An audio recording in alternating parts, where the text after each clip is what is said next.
தோன்றும் அதையாவும் பேச பல ஜென்மம் வேண்டும். ஏழு ஜென்மம் ஒன்றாக சேர்ந்து உன்னோடு இன்றே நான் வாழ வேண்டும்.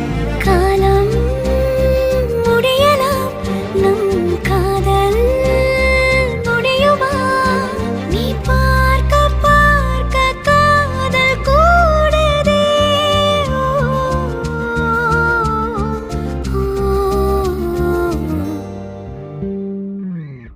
உன்னாலே என் நாளும் என் ஜீவன் வாழுதே.